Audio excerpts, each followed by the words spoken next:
Hello lovely viewers, আসসালামু আলাইকুম। আজকে আমি খুব মজার একটা রেসিপি শেয়ার করব, আর সেটা হচ্ছে সয়াবিন রেসিপি অথবা সয়া রেসিপি। মাংসের স্বাদকেও হার মানাবে যদি এইভাবে আপনারা বাসায় সয়াবিনটা তৈরি করেন। চলুন তাহলে দেখে নেওয়া যাক। প্রথমেই আমি একটা হাঁড়িতে পানি ফুটিয়ে নিয়েছি, এর মধ্যে সয়াবিনগুলো দিয়ে দিচ্ছি। সয়াবিনগুলো দেওয়া হয়ে গেলে এগুলোকে 1 মিনিটের মতো ফুটিয়ে নেব, তারপর নামিয়ে ঝরিয়ে ভালো করে হাত দিয়ে চিপে তারপর এগুলোকে নিতে হবে। আরেকটা কথা খেয়াল রাখবেন, সয়াবিন সবসময় প্যাকেট যে থাকে সেগুলো আনবেন। আপনারা যদি বাহিরের সয়াবিন, খোলা সয়াবিন ব্যবহার করেন, দেখবেন সেগুলোর মধ্যে বালি লাগে। তো সয়াবিনগুলো চিপে নিয়েছি, তারপর আমি একটা হাঁড়িতে দিয়ে দিচ্ছি 2 টেবিল চামচ তেল। এখন সেই চিপে নেওয়া সয়াবিনগুলোকে দিয়ে দিচ্ছি। সয়াবিনের মধ্যে যাতে পানি না থাকে সেটা খেয়াল রাখবেন।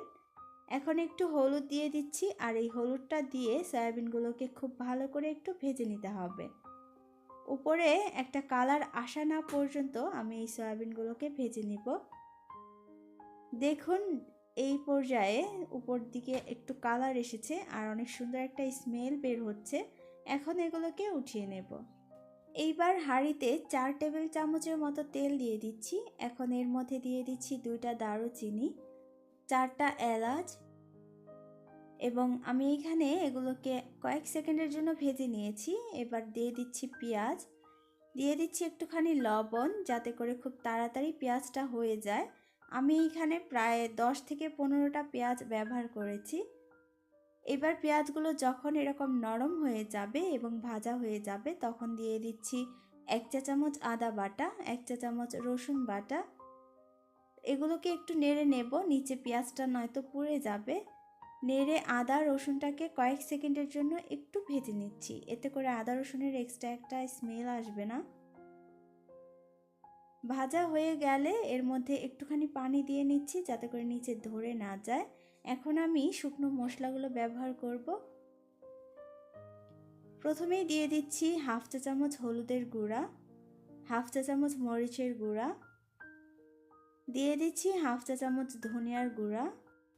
আমি যে চামচটা ব্যবহার করেছি সেটা ছোট চামচ, 1/2 চা চামচের সমান। এবার একটু পানি দিয়ে এগুলোকে কষিয়ে নেব। কিছুক্ষণ কষিয়ে নেওয়ার পর যখন তেলটা ভেসে উঠবে, তখন দিয়ে দিচ্ছি 2টা বড় সাইজের টমেটো। টমেটোগুলো দিয়েও খুব ভালো করে কষাতে হবে যাতে টমেটোগুলো একদম গলে যায়। তার জন্য আমি এগুলোকে একটু ভালো করে কষিয়ে নেব। অবশ্যই কষানোর ক্ষেত্রে একটু ধ্যান দিয়ে সময় নিয়ে কষাতে হবে, এতে করে খাবারটা খেতে ভালো লাগবে। অল্প একটু পানি দিয়ে আবারও কষিয়ে নিচ্ছি, যেহেতু টমেটোটা আমাদের সেদ্ধ হয়নি। ঢাকনাটা দিয়ে দিচ্ছি যাতে করে তাড়াতাড়ি সেদ্ধ হয়ে যায়। কিছুক্ষণ পর যখন টমেটোগুলো গলে যাবে দেখতেই পাবেন, আর তেলটা এরকম ভেসে উঠবে, তখন বুঝে নিতে হবে আমাদের মশলা কষানো হয়ে গেছে। এই পর্যায়ে সয়াবিনগুলো দিয়ে দেব। সয়াবিনগুলো দিয়ে মশলার সাথে খুব ভালো করে নেড়ে মিশিয়ে নিচ্ছি। মিশিয়ে 1 মিনিটের জন্য এই সয়াবিন আর মশলাটাকে ভেজে নিতে হবে। সয়াবিন আর মশলা ভাজা হয়ে গেলে পর্যাপ্ত পরিমাণ পানি ব্যবহার করব। পানিটা এমনভাবে দিতে হবে যাতে সয়াবিনের গায়ে গায়ে লেগে থাকে। এবার ঢাকনা দিয়ে ঢেকে মিডিয়াম আঁচে এগুলোকে রান্না করতে হবে।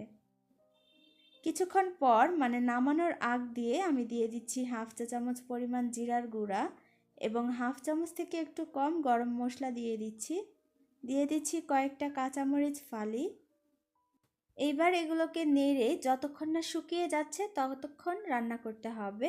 লবণটা চেক করে দিয়ে নেবেন, আমি দিয়ে নিয়েছি। এবার এগুলোকে নেড়ে আবারও রান্না করছি। আর হ্যাঁ, অবশ্যই চেষ্টা করবেন প্যাকেটের সয়াবিনটা ব্যবহার করতে, এতে করে সয়াবিনের কোয়ালিটিও ভালো হবে এবং বালু লাগবে না। এখন দেখুন এগুলো শুকিয়ে এসেছে, একবারে শুকায়নি, জাস্ট একটু গায়ে গায়ে মাখা মাখা থাকবে। ঠিক এই পর্যায়ে এগুলোকে নামিয়ে নিতে হবে। রেসিপিগুলো তৈরি করলে অবশ্যই কমেন্টে জানাবেন কেমন হয়েছে। আর আপনারা সবাই অনেক বেশি ভালো থাকবেন, আমার জন্য দোয়া করবেন, আর চ্যানেলটি সাবস্ক্রাইব করার অনুরোধ রইল। আল্লাহ হাফেজ।